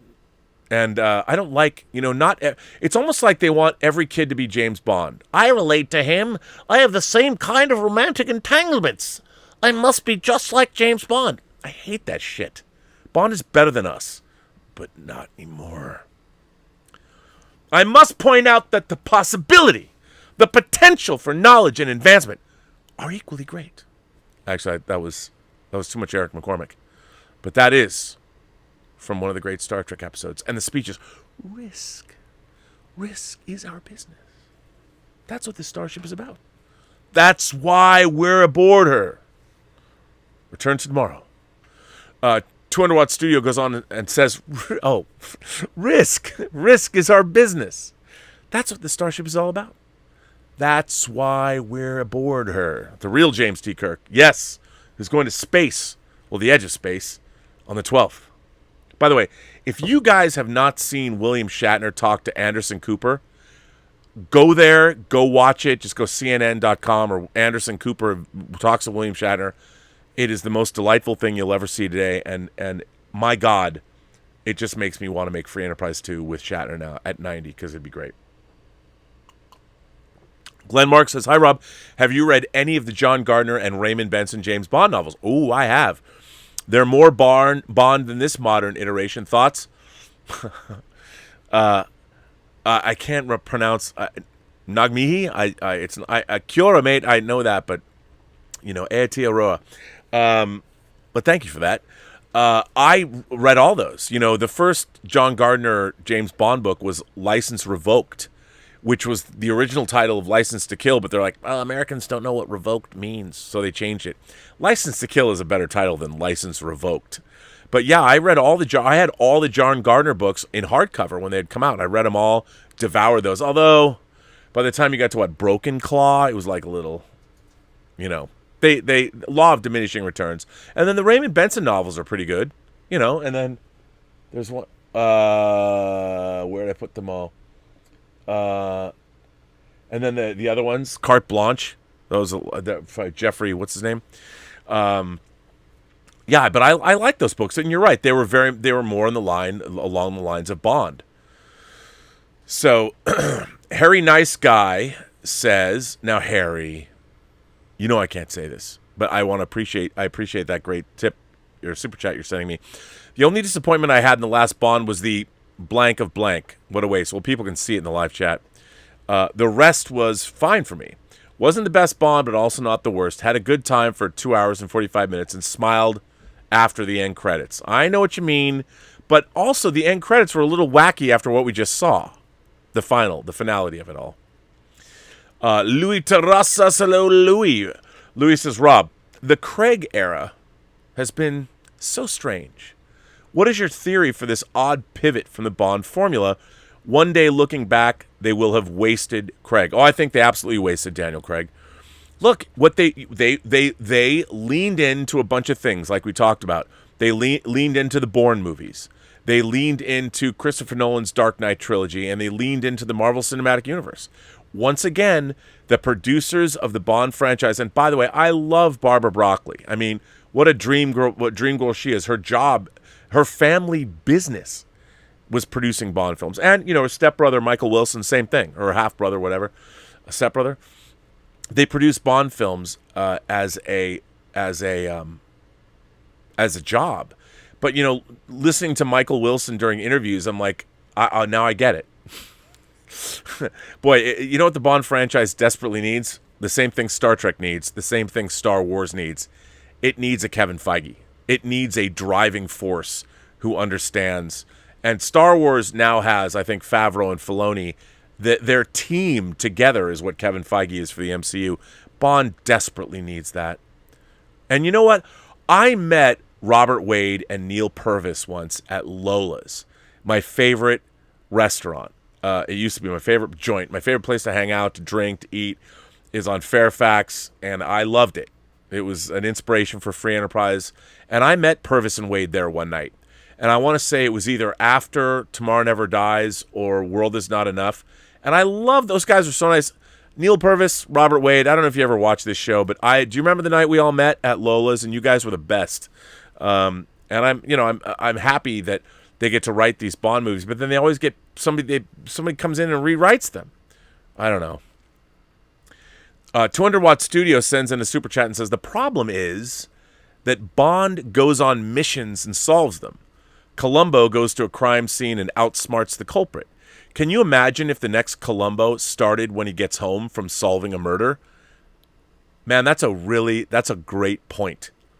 And that's what Bond goes home and sulks after a mission. That's what the Daniel Craig, that is a really great, it's funny you say that. I love when Columbo episodes pop up in my feed. And I watched a Columbo episode with Robert Conrad. Not Robert Conrad, Baba Blacksheep. Maybe it is Robert Conrad. Yeah, it was. I watched a clip just last night of that. So, yeah. Calvin Bowles says, the first Bond film I saw was Live and Let Die. It was okay to see that. It was okay to see as your first Bond film. You didn't need past films to enjoy it. No, because it was the first Roger Moore Bond, so it was like a reboot. Can you imagine if Quantum of Solace was the first Bond film you ever saw? You'd be lost. I totally agree, Calvin. Why the shared universe Bond thing, didn't dig it. Not into it. It wasn't good. Chloe Fanning says, not being a Bond fan myself, I've always watched every Bond movie just as an action movie. But I always understood the character Bond was. Unfortunately, the writers and directors now only write Bond just action and not really delving into Bond. Well, Chloe, I would say that's kind of true, but it's also true that they're trying to delve into Bond's personal life, which actually detracts from Bond, the super secret agent. We have not got enough. It's too much mopey James Bond. It's too much going into his. I mean, again, when I talked about early on, that you can a franchise has to grow, but you can't fundamentally change what it is. And here's the thing: Skyfall and Spectre made more money than any other James Bond movies. I mean, Spectre made less than Skyfall, but still almost like $900 million. So Skyfall and Spectre were successful. So my complaints with the franchise does not translate to money. But I would say that is that all that matters? In this day and age, really all that it is matters, because then the general public loves it. But I would also say that, you know, is our public better off now? Is the body politic better off now? Or were we better off now when we had heroes we could believe in? When you've deconstructed all of our heroes, can we even have heroes anymore at all? I don't know. Mikey Lito. My friend Mikey Lito. How are you, sir? Wow, I waited all night for your review. Overall, I liked the film, but I was driven absolutely crazy by how the script and direction telegraphed the story. I was only surprised twice by the film, and once was the performance of Ana de Armas. Theme dirge. Absolutely. I mean, Ana de Armas, it's like suddenly, oh, we're making a James Bond movie. She was fucking great. She was so good. And that scene was fun. Although why they shot it on a soundstage, I'll never know. I mean, they should have. Maybe that was because of COVID or whatever, and they spent the whole time shooting all of her stuff without Daniel Craig after he'd been wounded or something. But no, they had to have shot it before COVID. But maybe that was after he was hurt, because it gave her time to shine. I agree with you. It felt like a Bond film. But yeah, everything was telegraphed. And it was... Mikey, you and I park our shuttlecrafts in the same shuttle bay, my friend. We do. Richard sends in a tip and says, I hear they're making an Agatha Harkness series. For those of you who don't know, yes, it was announced in Variety today, probably in all the other entertainment trade journals, that they are making, Catherine Hahn is coming back to play Agatha Harkness, and they're doing, it was Agatha, are they going to call it Agatha All the Time and make it like a sitcom? I'd watch that. From the 1600s, she was almost burned at the stake. I mean, showing Agatha Harkness like through history would be kind of cool. What has she done? And you could establish the entire history of the Marvel Universe. That'd be badass. But yes, so they're making an Agatha Harkness series. Who is running this franchise? Deadpool's return in that trailer for Free Guy was far more engaging than some of the Disney Plus series. I even would prefer Jessica Jones back rather than some of these. I don't know. I mean, I've enjoyed the shows just because of how bonkers and out there they are. WandaVision was crazy. It was different. I mean, I felt, you know what I feel like the shows are, the Disney series are?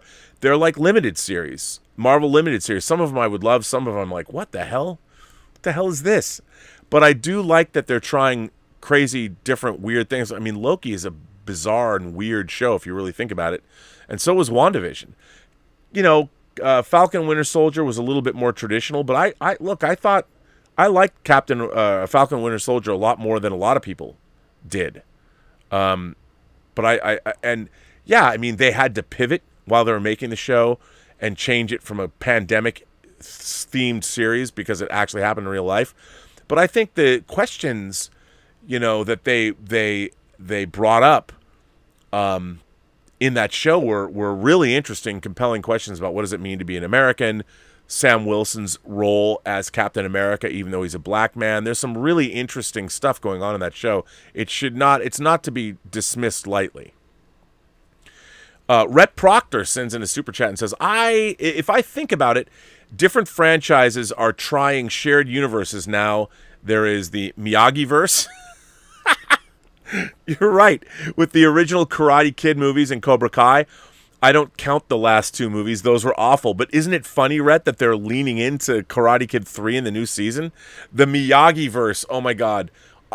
You might have read that somewhere. I have not heard that before, so I'll give that to you, Rhett. The Miyagi-verse. I got to start calling the Miyagi-verse the Miyagi-verse. Alexander Wilson. Hello, Alexander. How are you? Our old, still old friend. I loved Skyfall because it asked the question, is Bond relevant today in the time of cyber warfare? That movie connected to people because a lot of people have dealt with, is automation making my job or myself obsolete? That's what I got from that movie. You know what? I would say even Spectre leans more heavily into that idea, and I agree, but I think they could have done a better job of dealing with that. You didn't see Sylvie's like, look at my computers, we're on this old island and you can topple governments we saw Facebook went out the other day for a couple, 5 hours. How much money was lost? The stock plummeted. What were the ramifications of that on a global scale? So I think you're right about that. I just would have liked to have seen more of that. The problem is if you got hackers sitting at keyboards, it's not exactly exciting. But I think you're right. I global information technology, but I think even Spectre leaned more heavily into that. And I just would have liked to have seen more of that. I think they've given cursory lip service to that. What does it mean? I think it would be interesting in a Bond film if the opening of the movie, the pre-title sequence, is somebody actually brings down the entire internet, blows it up. And it crashes the economies of the world, the banking systems, the stock markets, all of it. And the people are holding the world ransom, and Bond has to go turn the internet back on or something along those lines. I think that might be interesting. Do you prefer, Damo Davies says, do you prefer Xenia Onatop from GoldenEye played by Famke Johnson or Wai Lin portrayed by Michelle Yeoh? I prefer Onatop personally. Both are great. Well, when you say prefer, what do you mean? I wouldn't kick either one of them out of bed if that's what you're saying. But as a character, Wai Lin does more. Xenia Onatop's obviously incredibly sexy, but she's insane. She will fuck you to death. Wai Lin is actually a very talented, a very capable operative who's not crazy. And also, Wai Lin's Michelle Yeoh, and she, by her very definition, is wise beyond her years, aside from the fact that she was decided to be in Discovery. No, I will say this, XO6, and you know what I mean. There is one Discovery figure that you're going to make. One, and I won't say what that is, but I promise you, that is the one Discovery figure. I will buy that figure. I know people would be like, what, Rob? XO6, the company that's making the high-end Star Trek action figures, and they do a great job. The Hot Toys-esque, great tailoring. These are great figures. They've only put out 2. They're a new company, but they have a mandate. They have to make figures from Discovery and Concurrent. I will say this. I know they are making one figure from Discovery. I think one of their first figures. I will buy it. I promise you. I won't say what it is because you haven't announced it, but I will buy it. I promise you. Aramv?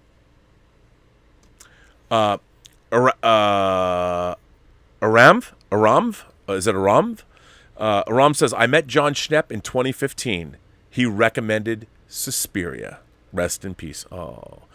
For those of you who don't know, the late, great John Schnepp, who I streamed with on Collider for 3.5 years, passed away in 2018. We called him, he was the King Sweaty.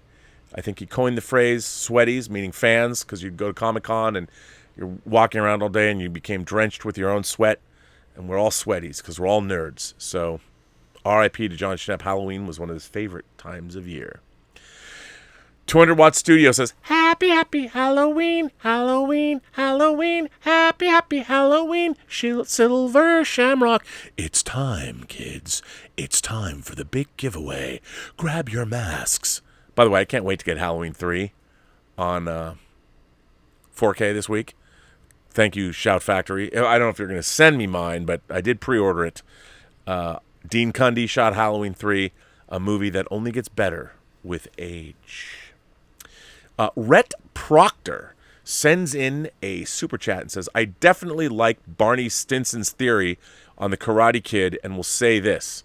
Johnny Lawrence is the true Karate Kid and Daniel was the real bully. I've heard this, and it's a very interesting take, and I don't necessarily disagree. Yes. Barney Stinson, the Karate Kid, that Johnny Lawrence is the true Karate Kid, and Daniel was the real bully, especially if you're playing that long game. So, yeah. Richard says, isn't James Bond always undergoing an identity crisis from the cheapo Roger Moore films to grounded Timothy Dalton? Wasn't the Pierce Brosnan era trying to get into Bond's head before the Daniel Craig era?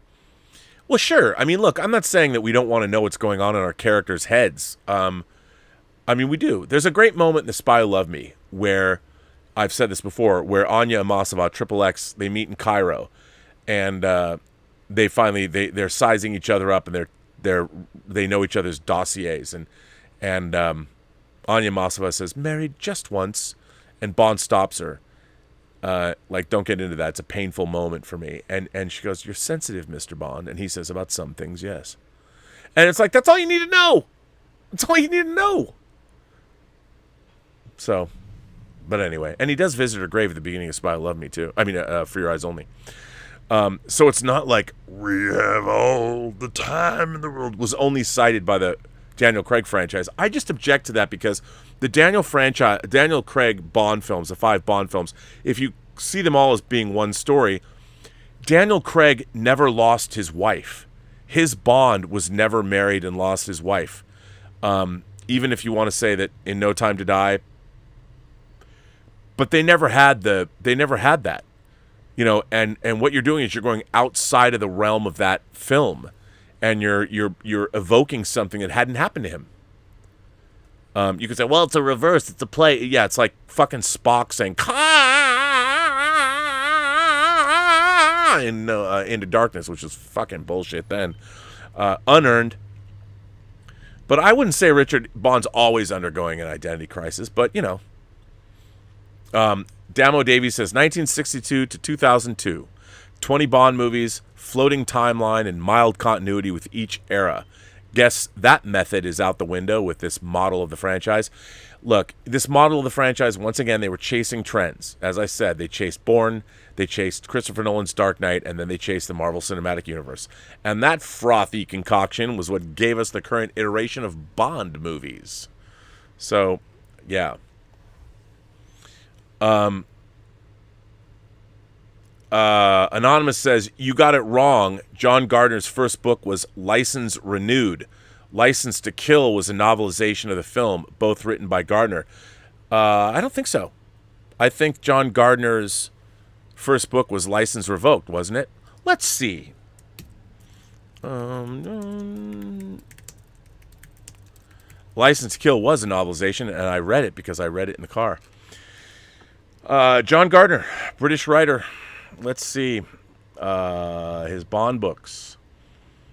James Bond novels. Oh,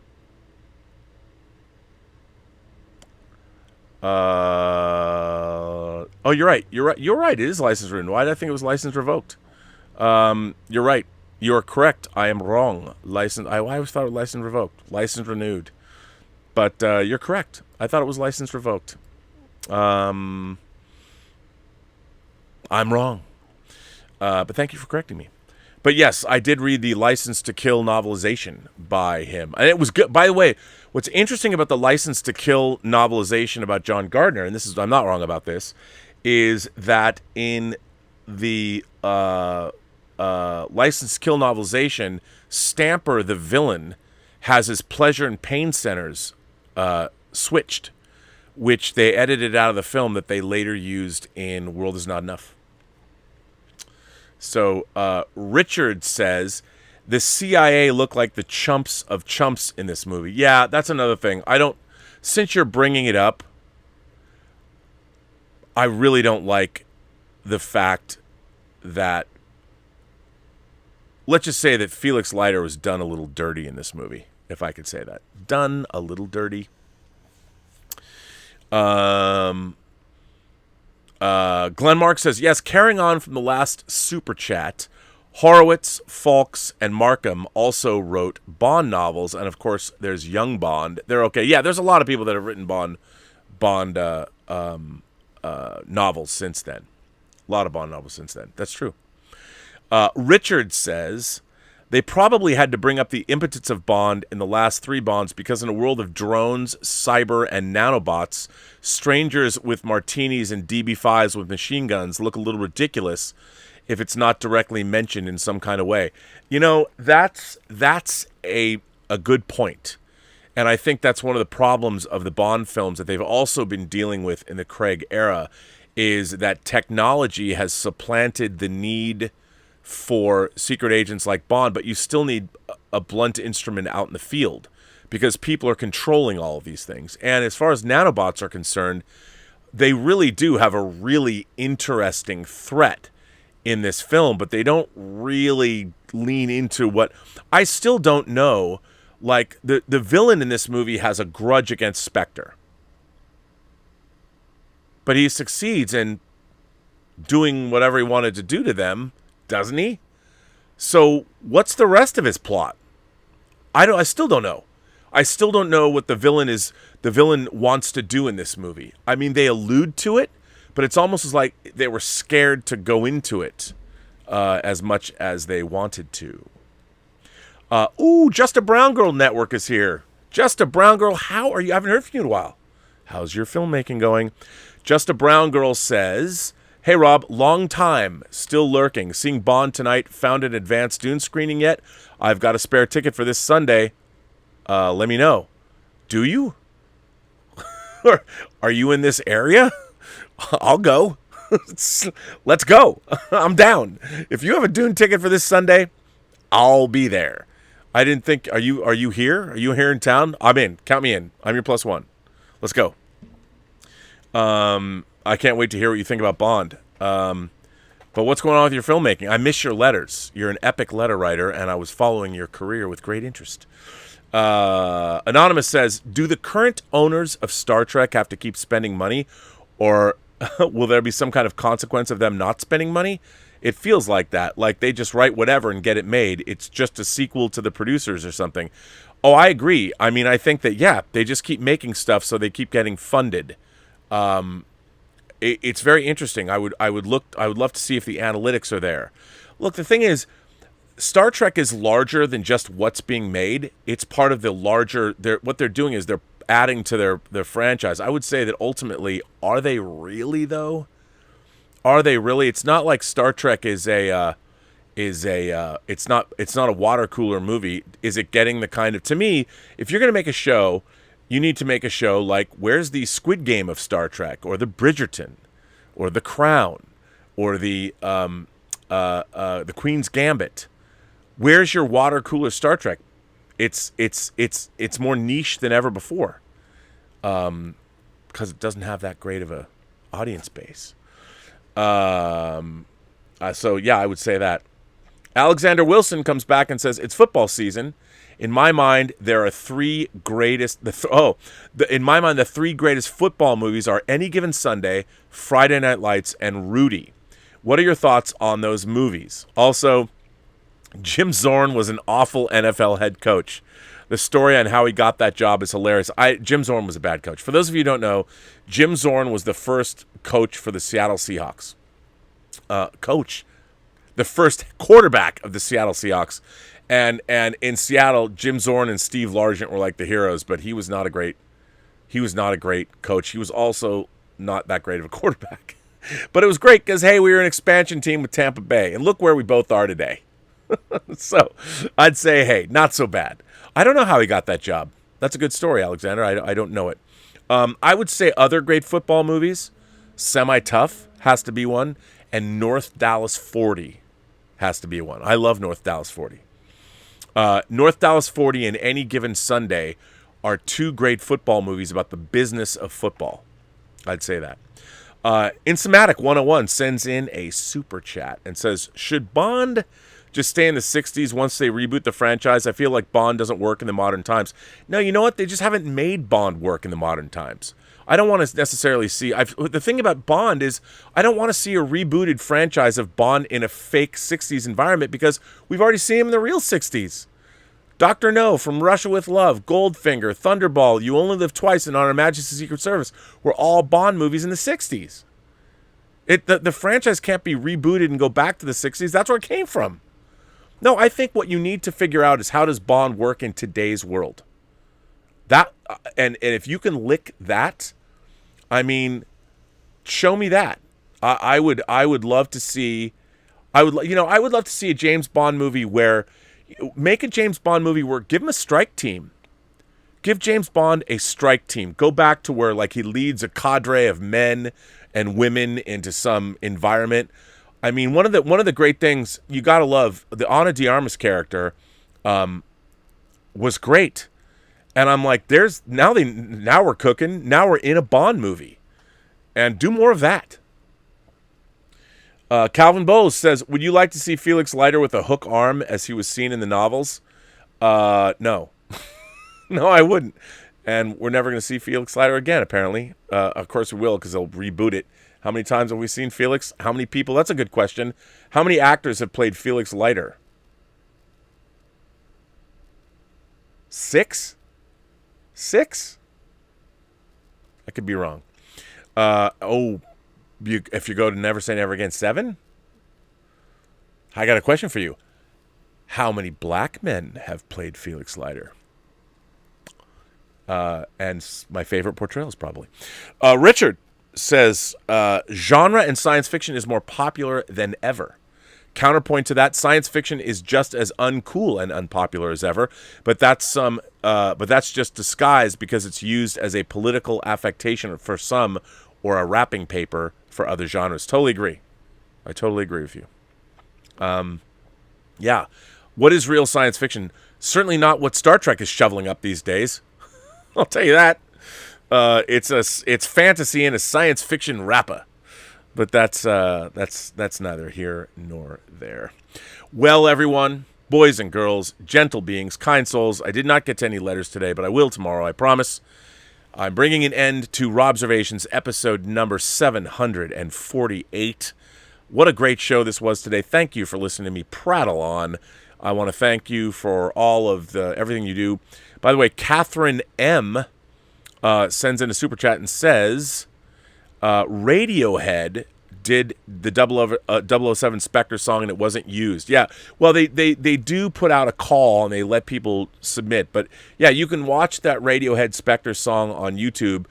I don't know if I love Radiohead. I don't know if I like that song. I don't necessarily think it's appropriate for the movie, but it's better than I am a sad man. I don't know why I am James Bond. I don't know. I hate the writings on the wall. But anyway. Alexander Wilson says, I'll write you a letter about how Jim Zorn got the Washington head coach job. He wasn't the first choice. I would imagine not. Please do.